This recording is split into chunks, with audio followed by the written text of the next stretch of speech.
Bom revê-los. Vamos abrir a Escritura em Romanos capítulo 8.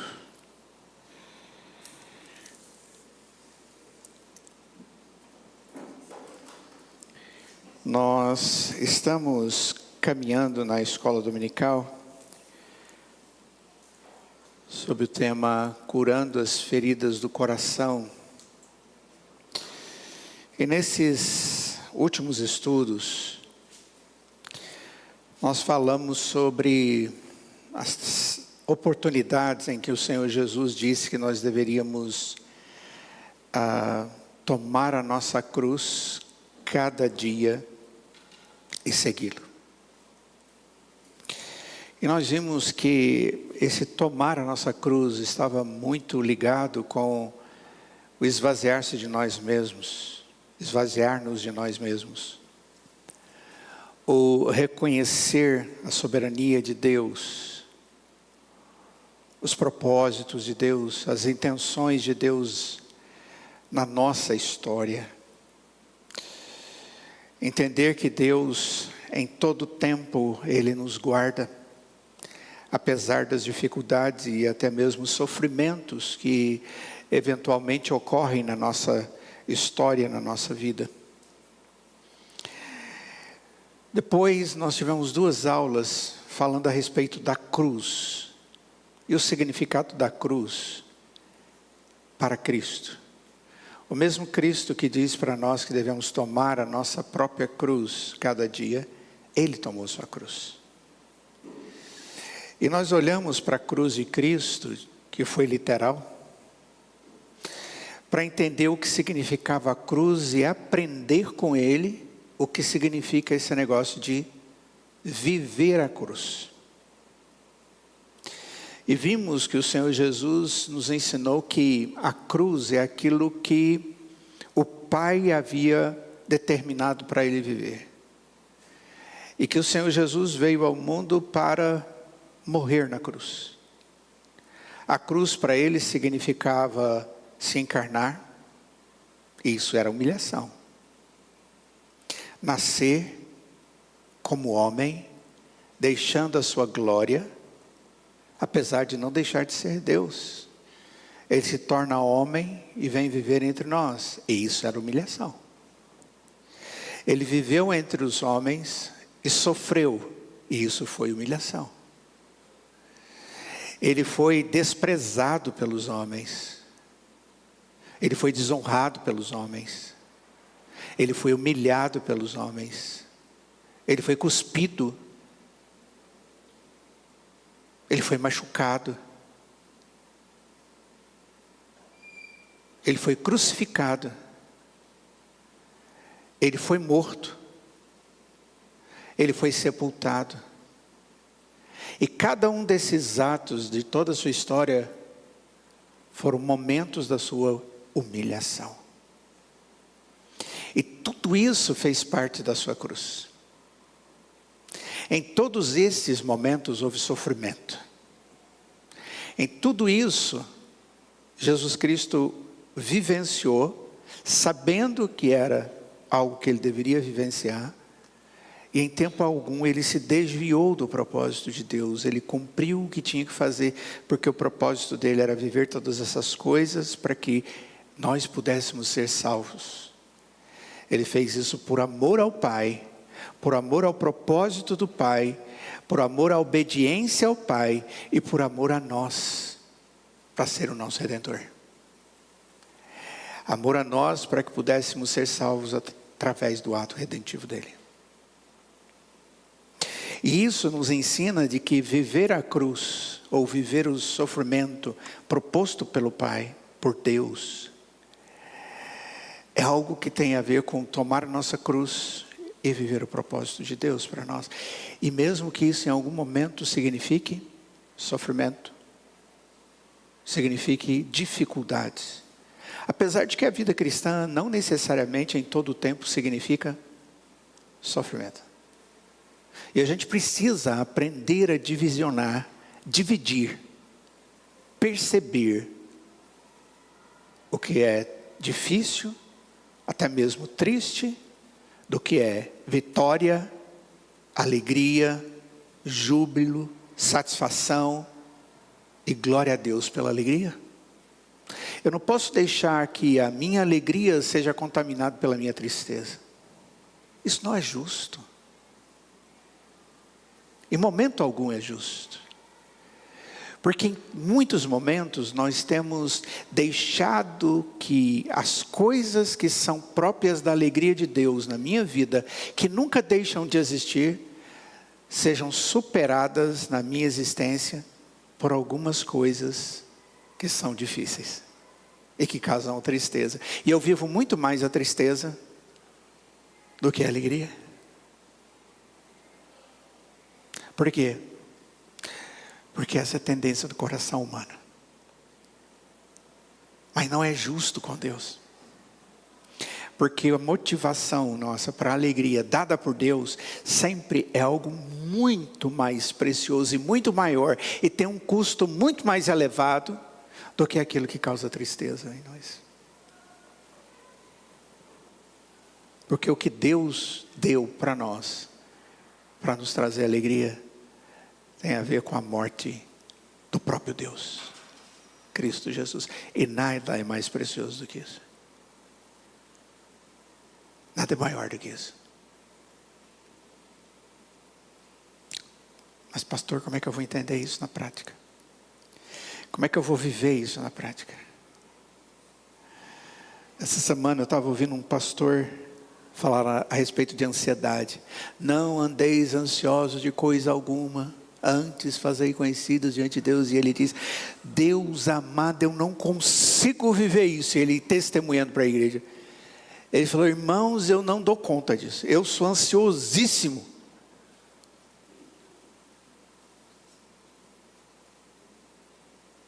Como é que é esse negócio de não viver ansioso? A hora que eu vejo, eu já estou ansioso. E ele falou: alguém aqui é mais ou menos igual a eu?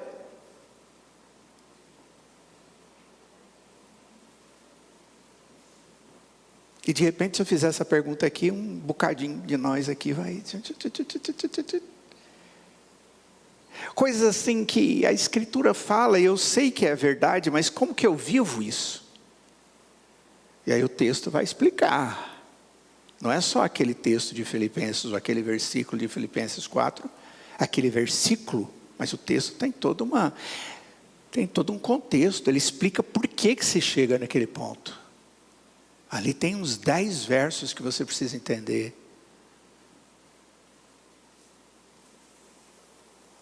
E o texto, a principal informação ali é porque Deus está perto. Porque Deus está perto. Essa é a principal informação, e é só um pedacinho do versículo que vem antes.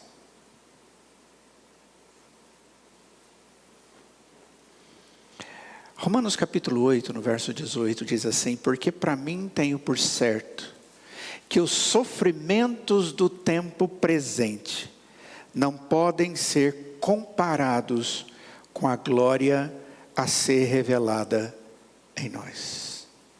Você pode projetar esse texto para a gente? Romanos capítulo 8, verso 18. Porque para mim tenho por certo que os sofrimentos do tempo presente não podem ser comparados com a glória a ser revelada em nós. Observem bem, tem duas informações importantes nesse verso. Primeiro, os sofrimentos do tempo presente. Essa é uma ênfase no texto. A primeira coisa ele diz: eu estou bem certo. Ou seja, não existe dúvida em mim. Mas do quê? O que ele está enfatizando? Primeiro, os sofrimentos do tempo presente. São as coisas que a gente vivencia, que são difíceis de serem tratadas na vida. Uma hora é uma coisa, outra hora é outra coisa. Pois não. Não ignora essa realidade. Não ignora. É realidade. É realidade. Existem sofrimentos do tempo presente. A cada momento da vida, a gente tem sofrimentos. Tem alguns que a gente já vivenciou. Outros a gente não sabe. Ou vem Tá certo? O que vem, eu não sei, mas vem. Tá certo? Por quê? Ai, meu Deus, consequência dos nossos amiguinhos Adão e Eva. Vem. Tá bom? E o texto diz, não podem ser comparados, e aí a outra ênfase, a glória a ser revelada em nós. Então existe os sofrimentos do tempo presente e a glória a ser revelada em nós. E o espaço é grande, os sofrimentos estão aqui embaixo e a glória está lá em cima. E isso aqui é muito menor do que aquilo que Deus tem revelado, que vai acontecer para nós, a glória. Só que a gente não se lembra da glória. A gente não vive a glória, a gente não espera a glória, a gente não aguarda a glória, a gente não sonha com a glória, a gente não tem certeza da glória, a gente não exalta a glória, a gente não sonha com o céu, a gente não espera o céu, a gente não olha para o céu, a gente não pensa nos anjos, a gente não pensa em Jesus voltando, a gente pensa no quê? No sofrimento. O texto está dizendo, esse sofrimento não pode ser comparado com a glória. Só que a gente põe o sofrimento aqui e a gente nem lembra da glória. Só que a glória, quando a gente pensa em algo tão longe, tão estranho, a gente não tem detalhe que a gente nem começa a sonhar, a gente nem tem esperança, fé, muito menos, esperança.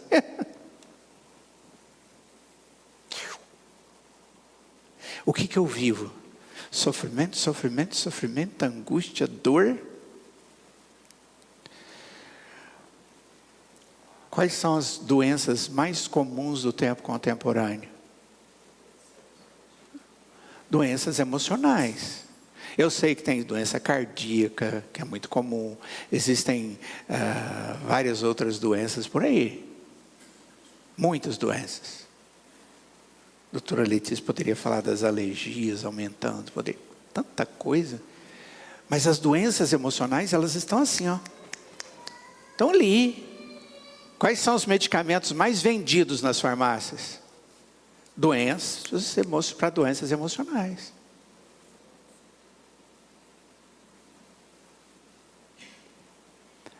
O que acontece?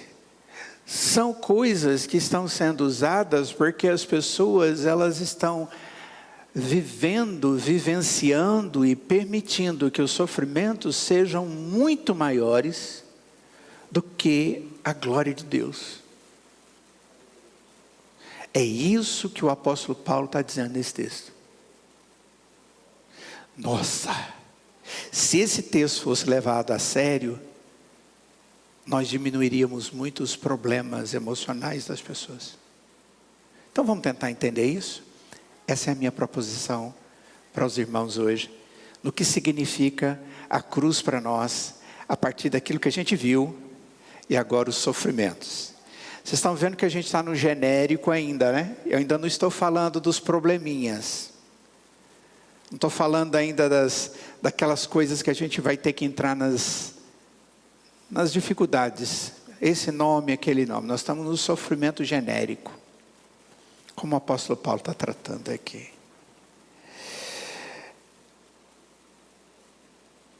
Ó Deus, dê-nos entendimento da Tua glória, anseio pela Tua glória, sonho pela Sua glória e vida que aguarda tanto pelo Senhor, que tenhamos convivência com isso, a ponto de vermos as coisas presentes como passageiras, como elas verdadeiramente são.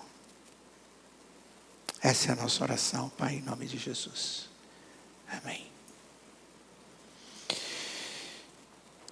Então, o que Paulo está falando aqui nesse texto? Ele está falando do sofrimento. Que sofrimento? Do crente, do cristão. Mas ele poderia aplicar aqui o sofrimento de qualquer pessoa. Mas aqui é para o crente. Está falando para a igreja. Então vamos falar para o cristão, para nós. E de repente a gente ouve essas palavras aqui registradas pelo apóstolo Paulo. E a primeira coisa que pode passar pela nossa mente é que está sendo dito por alguém que é estranho ao sofrimento. Tipo assim, ele não está sofrendo. Ou não está familiarizado com o que as pessoas passam. É muito comum a gente conversar com as pessoas, a gente falar alguma coisa com a pessoa e a pessoa falar assim: mas você não sabe o que eu estou vivendo. Você não entende o que está acontecendo. Você não vive com a minha mulher. Você não conhece o meu marido.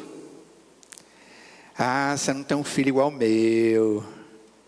Meu patrão, se você tivesse um. Se você tivesse a dor que eu tenho, a enxaqueca que eu sofro. Um dia desse, a minha médica falou sobre a minha enxaqueca. Eu falei, era melhor ela não ter me dito. Ela disse, a sua enxaqueca é diferente. Seu caso é difícil. Eu não vi um assim ainda. Eu falei, meu Deus, para que ela disse isso para mim? Agora, ficou pior. Agora eu tenho um argumento de que a minha é pior. Ninguém devia ter dito isso para ninguém. Né? Quando o apóstolo Paulo diz essas palavras aqui, ele era um homem que sabia o que era sofrimento. Então ele não está dizendo coisas porque ele não sabe. Apesar de que ele poderia dizê-las simplesmente porque o Espírito Santo de Deus falou para ele. Mas ele também está dizendo porque o Espírito de Deus mandou ele dizer e ele sabia o que ele estava dizendo. Quando ele fala, se você for em 2 Coríntios capítulo 11, no verso 24, 2 Coríntios capítulo 11, se você quiser dar uma olhada lá, verso 24, ele diz assim: 5 vezes recebi dos judeus uma quarentena de açoites, menos um. Gente, quarentena é 40, menos um, 39. Ele recebeu uma quarentena de açoites, menos um. Brincadeira. Fui 3 vezes fustigado com varas, uma vez apedrejado. Meu Deus. Em naufrágio, 3 vezes. Você já pensou, você está naufragando, aí o trem começa a naufragar de novo, você fala, meu Deus, será que está afundando? Tá. Meu Deus, será que agora vai dar? Aí na outra vez, meu Deus, está afundando de novo. 3 vezes. Uma noite, um dia, passei na voragem do mar. O que é voragem do mar? O trem batendo para tudo quanto é lado. Não tem como olhar para lá, jogar para cá. Você simplesmente larga tudo e deixa o barco ir. Se vai naufragar, ele naufragou 3 e 3 vezes quase. Em jornadas, muitas vezes, jornadas, queridos, é nas estradas. Estrada era lugar de ladrão, naquela época. Em perigos de rios, em perigos de salteadores, em perigos entre patrícios. Ele foi perseguido por judeus várias vezes, pelos patrícios.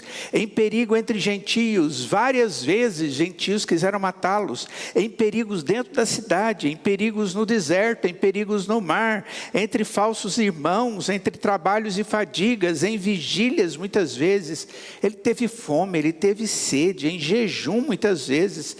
Ele teve frio, ele teve nudez. Então você fala assim, esse cara experimentou o que é sofrimento? Não, ele experimentou. Então ele não está falando da boca para fora. Mas ao mesmo tempo ele está instruído pelo Espírito e está falando do sofrimento. Ok? No verso de número 18 ele diz, tenho certeza que os sofrimentos do tempo presente. No tempo presente ele pode falar, estou naufragando. Depois no tempo presente ele fala, estou naufragando de novo. Depois no tempo presente ele fala, agora de novo. Cada uma dessas vezes era o tempo presente. Só que ele estava naufragou e foi salvo. Passou, ele era náufrago e agora está em terra seca. Naufragou de novo, agora está em terra seca. Passou. Estou doente. Passou. É o sofrimento daquele. Lembra, a palavra é sofrimento do tempo presente. Isso vai ser muito importante. Quando Paulo fala que considera os sofrimentos desse tempo, ele está dizendo que são sofrimentos que são merecedores de observância.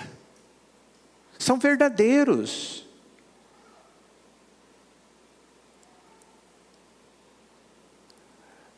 Como é que eu vivo diante dessa situação? Paulo sabia que apesar dos desconfortos, ele não seria privado do conforto. Ele sabia que a sua expectativa não era negra. Como é que então eu posso entender o otimismo e a alegria que o apóstolo Paulo tinha, apesar dessa sequência de coisas?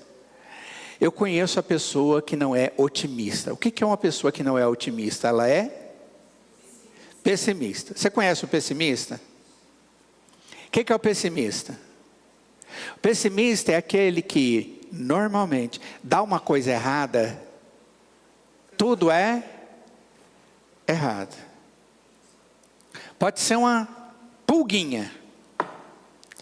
A pulguinha se torna um pulgão. Se torna um mundão, né? Uma coisica de nada que eu queria, que estava pronto para eu conseguir, e aquilo não deu certo. Mas para mim nada dá certo, tudo que eu quero não dá certo, para mim tudo é caro, tudo para mim é difícil, tudo para mim é desgastante, eu tenho que isso, tudo é caro, tudo é angustiante, eu estou cansado, não aguento mais, o pessimista, ele não consegue ver uma luzinha, ele não consegue entender a graça, ele consegue só ver nada. Esse é o pessimista. O apóstolo Paulo passou por tudo isso aqui, e ele diz, a glória de Deus é muito boa. Aquelas coisas que ele passou. Os sofrimentos passaram. As dores e os medos de morte, e quase morte, já era. Ele viu amigos dele morrendo, porque eram crentes, estão na glória. A dor da perda passou. Ele está vivendo e ele vive para Cristo. O meu viver, se vivo hoje, eu vivo para Cristo. E aquelas pessoas que morreram e estão melhor do que eu. Não é isso que ele diz? Se eu morrer, muito melhor. Mas se eu vou viver para Cristo. Ele tinha um otimismo, mas esse otimismo vem de onde? De uma promessa de Deus, de uma lembrança da promessa de Deus, e de uma glória que estava revelada na Escritura, e que se demonstraria na história, para a vida dele e de todo aquele que crê em Deus. Não foi a postura nobre do apóstolo Paulo diante das dificuldades que gerava otimismo nele. Não é atitude minha ou sua que gera otimismo em mim. Sofrimentos são reais. Eles doem. Eles trazem angústia, eles trazem tristeza, mas eles não podem ser uns instrumentos de destruição. Eles não podem tirar os meus olhos daquele que é maior e das coisas maiores de Cristo em mim e das promessas de Deus na minha vida. Se você for na primeira carta de Pedro, no capítulo 4, eu já trabalhei todo o capítulo 4 com vocês. De 1 Pedro. Se vocês querem ler ouvir os sermões, vai lá no YouTube da igreja. E você tem todas as mensagens de 1 Pedro 4. Uma sequência. Todas falam sobre sofrimento. Todas. É uma sequência. Foi uma das coisas mais difíceis para mim, preparar aquelas 4 mensagens. Por quê? Porque o texto fala uma sequência sobre como o cristão tem que passar pelo sofrimento. Fala até de Jesus, a ideia lá de ter pregado para mortos. E a gente teve que entender o que significava aquilo. Mas em 1 Pedro capítulo 4, verso 13 ao verso 19, diz que o sofrimento de Cristo, como algo que nós podemos compartilhar na medida em que nós somos fiéis, segundo o modelo. E o modelo é Cristo. Tipo assim, os sofrimentos de Cristo nós podemos, ou a cruz de Cristo nós podemos compartilhar, como eu ensinei para vocês nas últimas 2 mensagens, se nós formos fiéis do mesmo jeito que Jesus foi fiel, como filho obediente do Pai.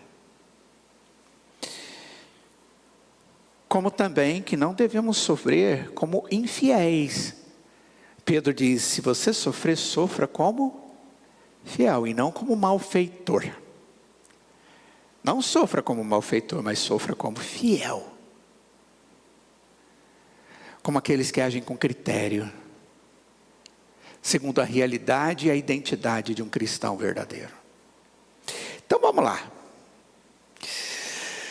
Quando Paulo escreve aqui essa carta, pouco antes de visitar Jerusalém, quando ele leva as ofertas às congregações gentias. Então isso aí foi lá entre 55 e 57 depois de Cristo. Nos últimos capítulos aí, capítulo 3 ao capítulo 6, Paulo vem desenvolvendo seus ensinamentos a respeito da santificação do crente. Romanos 3 a 6. E ele, nos primeiros capítulos, ele vem mostrando a necessidade do homem pela salvação. O homem precisa ser salvo. E ele mostra que a salvação é pela graça. Ele diz, olha, o homem não é salvo pelo caráter natural dele, ele é salvo pela graça de Deus. A salvação de Deus é proporcionada pelo próprio Deus na vida do homem. E aí ele fala sobre a justificação. E depois ele fala da santificação. Ele diz, olha, a justificação ocorre fora de nós. Jesus nos justificou, mas a santificação ocorre aqui dentro. É um processo contínuo. A justificação é algo que Deus faz em seu nome. Quando Jesus verte o sangue fora de nós, a nosso favor. Mas a santificação é quando o Espírito de Deus vai tocando o nosso coração, vai transformando a nossa essência e vai mudando o nosso comportamento. Acontece em nós. Lá fora Deus bate o martelo e diz, você está justificado pelo sangue do meu filho.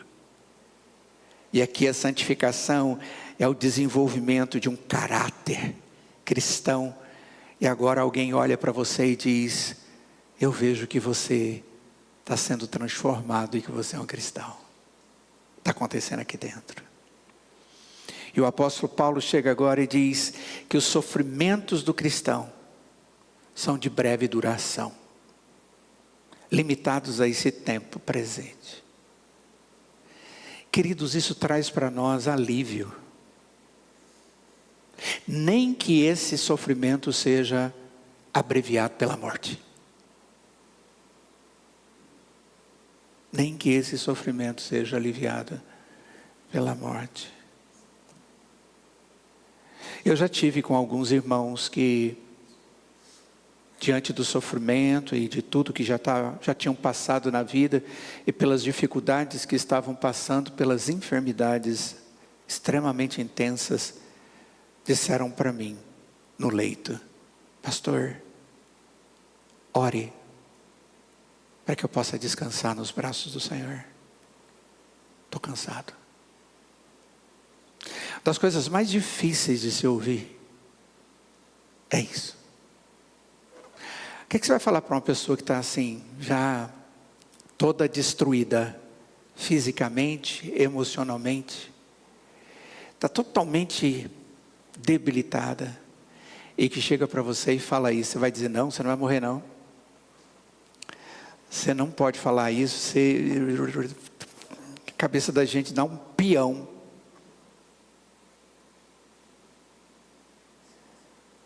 É muito difícil isso, não é? Você já teve numa situação dessa? Deus, eu já tive algumas vezes nisso.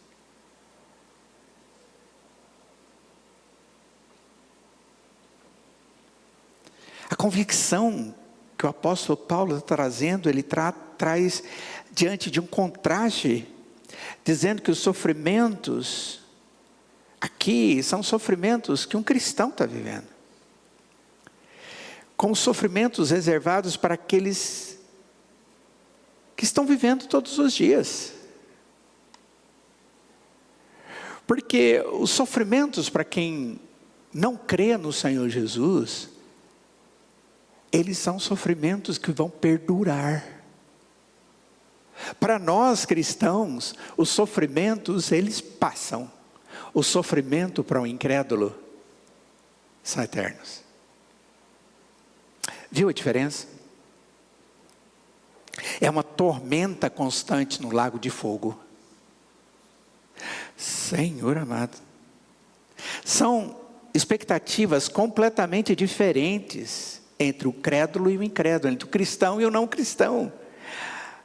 Alguns poucos anos no máximo, e nós passaremos desse vale de lágrimas para aquele país feliz, onde não haverá gemidos nem suspiros. Hoje a igreja, essa igreja, o povo de Deus, nós vivemos um tempo de busca, grande busca, por uma vida plena. Nós oramos por isso: Senhor, dê-nos uma vida plena, um avivamento, uma igreja vigorosa. Nós desejamos ver uma igreja totalmente cheia, onde o povo tem prazer em vir na igreja, na escola dominical. Você ora por isso? Senhor, permita que a igreja hoje tenha vontade de vir na igreja. Está na escola dominical, você ora assim, antes de vir para a igreja? Ore, para Deus incomodar os crentes para virem para a escola dominical, para virem para o culto. Que as pessoas andam preguiçosas, indispostas, porque elas estão perdendo a noção do prazer de estar na presença de Deus, com os crentes que são como Ele, o povo de Deus, assembleia solene, como a Escritura traz. Mas a igreja vive um tempo em que ela tem que buscar. Este é um assunto importante e desafiador para a igreja, em todos os momentos, em toda a história da igreja. Esse é um desafio. Queridos, eu tenho alguns anos na igreja, e cada vez a história vai passando, né? Eu queria ter, apesar de ter nascido dentro da igreja presbiteriana, a minha fé, ela foi entrar na minha vida beirando os 20 anos de idade. Então eu tenho 40 e poucos anos de vida salva.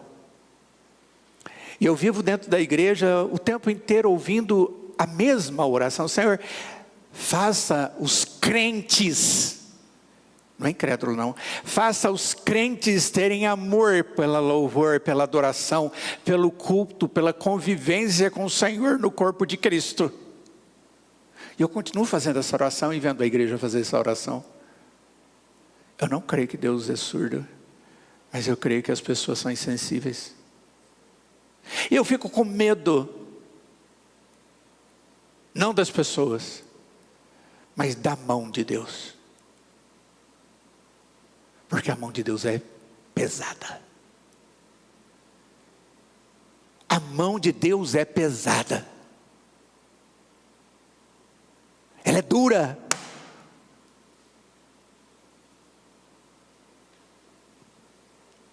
Eu fico pensando, eu creio que Deus tem propósitos dos sofrimentos, e muitos deles é para disciplina. para que as pessoas olhem e vejam: Senhor, por favor, me abençoe, eu estou aqui meio adoecido, angustiado, sofrendo. E Deus diz: onde você está mesmo? Volta para mim, me busca direito. Igual a gente falando com o filho, né? Senta no lugar certo, senta direito, fala para eu ouvir. Entende? Quando Deus redireciona a gente assim, como se estivesse tratando uma criança rebelde. Os sofrimentos do tempo presente, muitas vezes são atos de Deus na vida da gente. E eu tenho medo de muitas vezes a igreja estar vivendo sofrimentos do tempo presente e não estar compreendendo o propósito desses sofrimentos.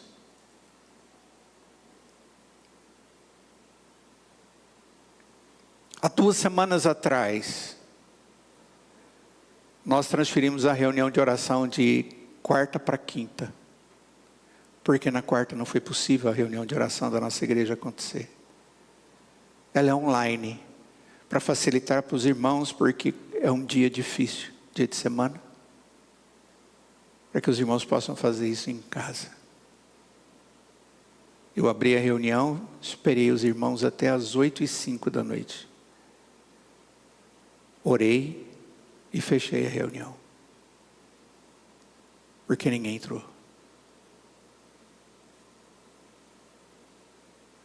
Quarta-feira passada, eu abri a reunião, um casal entrou, nós fizemos a reunião. Oração. Será que alguma coisa acontece dentro do corpo de Cristo sem o mandamento de oração?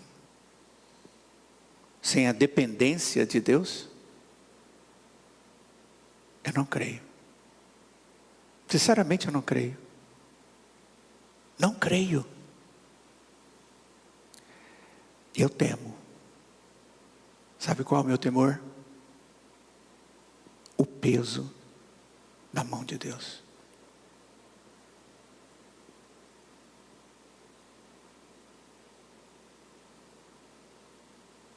Existe sofrimento. Mas todos eles fazem parte do propósito de Deus. Deus tem nos abençoado, queridos. Muita, como igreja. E nós temos que honrar isso. Ouvindo aquilo que Deus tem nos ensinado. Na prática de vida cristã e prática de vida eclesiástica. Como povo de Deus. E muitas vezes nós estamos tão preocupados com as coisas nossas, que nós nos esquecemos que nós temos responsabilidade com as coisas da igreja, do povo de Deus.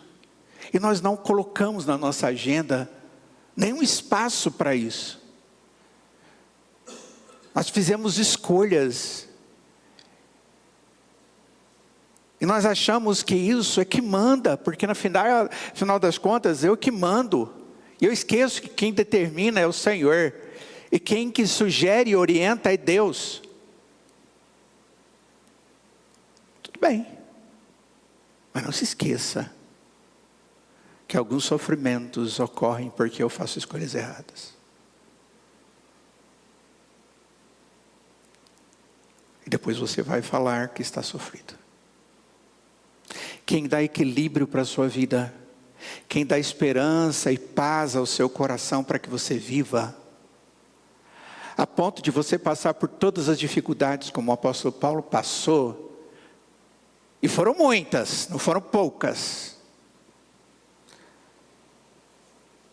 E no meio de tudo isso ele dizer o que disse, foi o fato dele estar sempre na presença de Deus. O que você mais vê nas cartas paulinas é oração, oração, oração, oração. E ele dizer, sempre oro, estou orando, continuo orando, vou orar, continuo orando, estou orando. Ele começa orando e termina orando.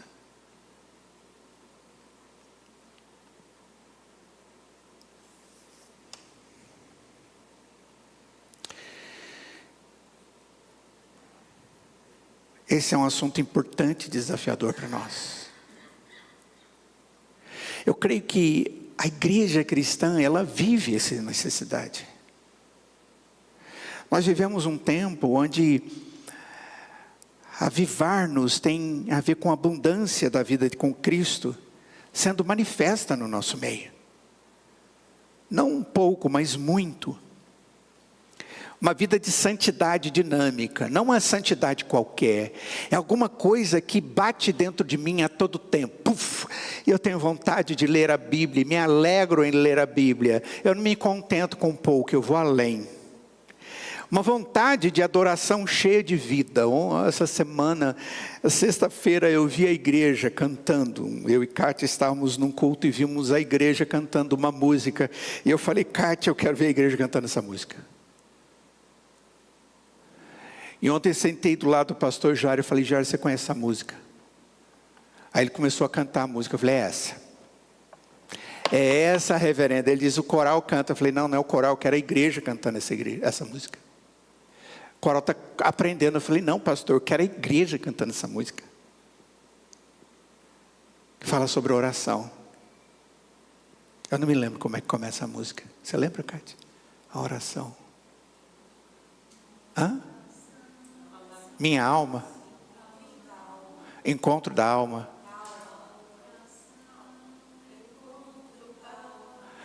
Isso é essa mesmo, gente. Aí eu olhei a teologia, porque eu sei de algumas situações, e está direitinho a teologia. Eu falei, nossa, essa aí está boa, muito boa, linda. Aí, é isso aí mesmo, não é? O casal aqui está balançando, é bonita. É a letra, vale a pena a gente cantar e adorar a Deus. Queridos, eu disse para o Jairo, quando a igreja do Senhor, ela adora, ela canta músicas, a música, ela enche o coração da gente e aquela palavra, ela fica ali batendo na nossa alma. Eu falei, eu gostaria que a igreja batesse essa letra na alma dela o tempo inteiro. Uma verdadeira motivação para o desenvolvimento dos nossos ministérios pessoais, da nossa proclamação do Evangelho. E finalmente o sofrimento por Cristo também tem que se evidenciar. Isso é avivamento, isso é vida com Deus. A igreja do Senhor Jesus, todas as vezes que foi igreja viva, ela foi perseguida. Toda vez que a igreja do Senhor Jesus fez o seu papel e testemunhou e defendeu as coisas que são certas, ela foi percebida e no final ela acaba sendo até mesmo perseguida, porque ela é uma voz que defende a verdade de Deus, a Escritura. Sofrimento é uma coisa que evidencia quem nós somos. Esses dias eu vi um padre falando a respeito disso, e ele diz assim, o que está acontecendo aqui no Brasil. Hoje, quando se fala de igreja sendo perseguida, de igreja que está sendo perseguida, de cristãos que estão sendo perseguidos, não se fala mais de igreja católica, mas fala de evangélicos. E ele diz assim, vocês não têm vergonha? Falando para os fiéis católicos dele. Nós precisamos ter vergonha. E eu sou evangélico, pastor presbiteriano, e eu estou com vergonha.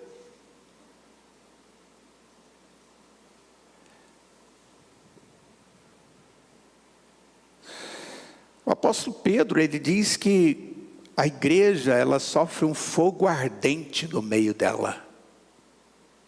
E ele diz, não estranheis o fogo ardente no meio de vós. Porque o fogo ardente tem a função de provar. E não deve ser entendido como algo que acontece somente com vocês, mas com todo o povo de Deus. E ele diz, alegrai-vos de poderem sofrer na companhia de Cristo. É aquela ideia que nós estudamos nas duas últimas. Cristo sofreu porque Ele era a verdade. Porque Ele pregou a verdade. Porque Ele defendeu a verdade contra a mentira. Daquele Deus que queria ser adorado no lugar do verdadeiro Deus. Isso nos conduz à convicção de que a nossa alegria, irmãos, ela ocorre porque sobre nós repousa o Espírito da glória e de Deus. Onde diz isso? No texto aqui de Romanos, que nós lemos. Se você for um pouquinho mais para frente, ele vai dizer isso.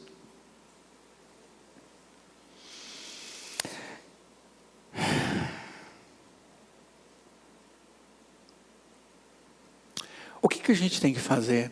Primeira coisa, nós precisamos lembrar que os sofrimentos do tempo presente, primeiro, eles podem ser sofrimentos de disciplina. Segundo, eles são sempre sofrimentos que Deus está permitindo. Terceiro, eles são passageiros. Calma, vai passar. Não são eternos.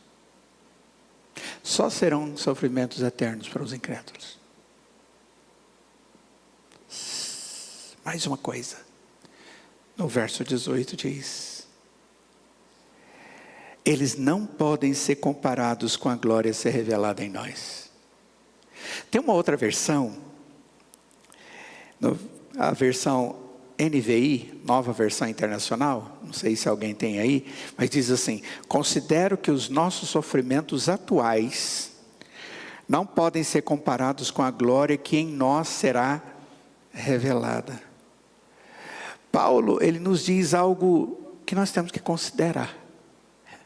Considere. Considerar o quê? Ele está considerando, levando em consideração duas coisas, dois aspectos da vida. E os pesa juntos. Certo? É isso que ele está fazendo, que eu mostrei para vocês. A glória, o sofrimento. Põe na balança. Qual que é mais pesado? A glória ou o sofrimento? É isso que eu tenho que entender. Lembre-se, como eu lhes disse, o sofrimento dói. Para ele, a glória é algo mais do que um sonho bonito.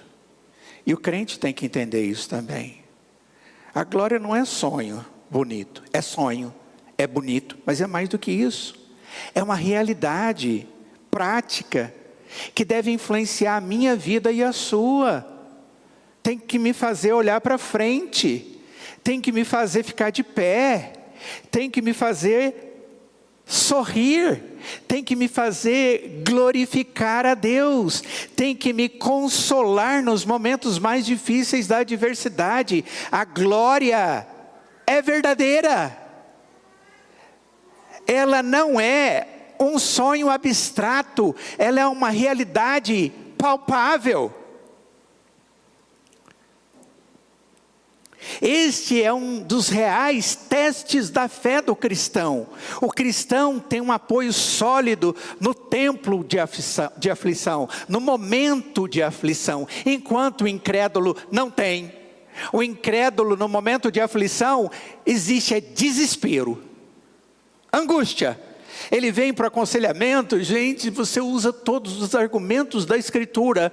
Se o Espírito não entra no coração dele e não dá entendimento para ele daquelas verdades da Escritura, não adianta. Você fala, você mostra o amor de Deus, você mostra o consolo de Deus, você mostra o que vem depois e como Deus vai cuidar, como Ele vai direcionar, como Ele sustenta, como Ele zela. Que amor maravilhoso, que cruz fantástica, que pagamento eficaz. Não entra. Ele sai do jeito que ele veio, desesperado. Mas quando a palavra de Deus é movida pelo Espírito, e você é só um instrumento de Deus para dizer todas essas coisas que eu disse agora mesmo. Gente, a palavra de Deus vem, aloja, ela encaixa, ela consola, ela apalpa, ela vem e traz todo o consolo dentro do coração, de uma forma tão maravilhosa que só o Espírito de Deus faz. E aquela pessoa que entrava com um semblante doído, com a pele amarelada, volta a cor, literalmente volta a cor, na sua frente. Não tem forças para levantar do lugar quando chega. E levanta e diz que se sente leve. Porque você tem habilidade para falar. Porque você bota sentimentalismo nas suas palavras. Porque você é o cara no aconselhamento. Que nada. Porque a palavra de Deus que você falou foi usada pelo Espírito Santo. E a graça de Deus alcançou. E o sofrimento se tornou em glória na vida de alguém. Não é simplesmente ideia, não é simplesmente uma expectativa, é algo real. Mas isso é para o cristão, é para quem experimenta de Deus. E eu quero dizer uma coisa para vocês, não é só uma pitadinha que passa, é uma abundância de alegria. O servo de Deus sabe que na presença de Deus nós encontramos abundância de alegria. A fé se apoia nessa verdade, apropriando-se disso e vivendo hoje nessa alegria, cheia de esperança. O cristão, ele vive esta verdade apropriando-se de alegria. Quando? Agora. Depois de agora. E depois de agora. E depois de agora. E amanhã. E depois e a cada momento. Não quer dizer que não existem lembranças. Não existem coisas que fizeram o meu coração sofrer. Mas aquelas coisas passaram. Porque elas estão envoltas na graça. E a glória de Deus é maior. Lembrem-se, o sofrimento passou. Não viva o sofrimento sem viver a glória. E lembrar dela. Você não está sendo justo. Segundo Coríntios 4:17. Pois os nossos sofrimentos leves e momentâneos estão produzindo para nós uma glória eterna, que pesa mais do que todos eles. Qual? 2 Coríntios 4:17. Põe o texto para a gente. 2 Coríntios 4:17. Aí tem outras traduções. Sim. Essa é a NVI. Ele vai pôr a nossa. Porque a nossa leve e momentânea tribulação produz para nós eterno peso de glória acima de toda comparação. É o mesmo apóstolo Paulo falando. Ok?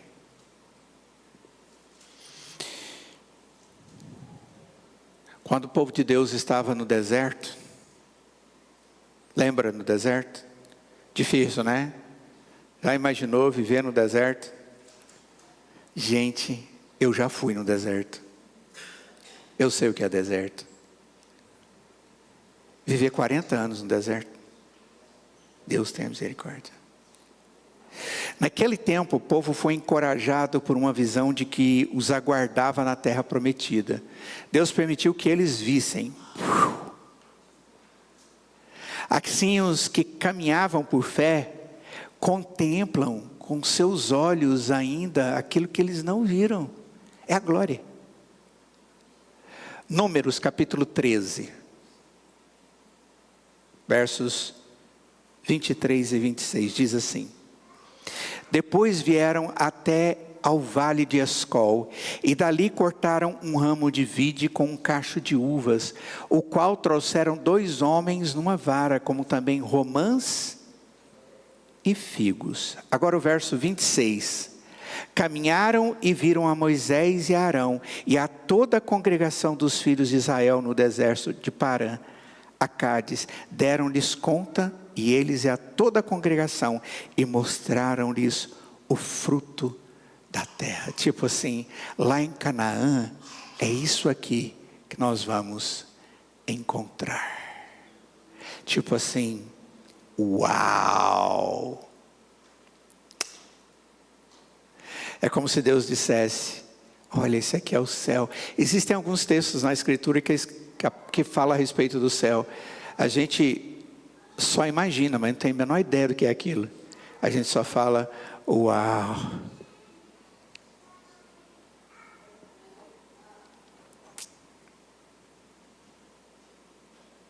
Paulo diz em 1 Coríntios capítulo 2, versos 9 e 10, como está escrito, nem olhos viram, nem ouvidos ouviram, nem jamais penetrou em coração humano o que Deus tem preparado para aqueles que o amam. Essa é a realidade. Nós vamos parar por aqui. E o que é mais importante para nós é entender que sofrimentos existem. Dificuldades, irmãos, existem. E sabe como é que Deus nos pastoreia? Como é que Ele nos aconselha? Ele não nos pastoreia tirando o sofrimento. Ele nos pastoreia nos habilitando diante do sofrimento. Existem várias formas de Deus nos fazer vencer o sofrimento. Mas o principal deles é abrindo os nossos olhos para que a gente contemple a glória que Ele tem reservado para nós. E a certeza de que os sofrimentos são passageiros. Que Deus, na sua graça, possa nos dar essa certeza. E esteja hoje nos pastoreando e nos aconselhando com a sua maravilhosa palavra. Vamos orar? Ó Deus, Tu és o nosso pastor e o nosso conselheiro. A Tua palavra é aquela que nos consola com toda intensidade. E é tão bom ouvir a Tua verdade. E pedimos que o Senhor nos dê condição de viver todas essas coisas de forma intensa, de forma a podermos, ó Pai, bendizer o Senhor, na medida em que tudo isso é colocado em prática. O Senhor conhece intimamente a cada um de nós, os nossos limites, a nossa pequenez. Mas, ó Deus, nos faça fortes no poder do Senhor. Nos dê vitórias para a Tua glória e para o nosso bem.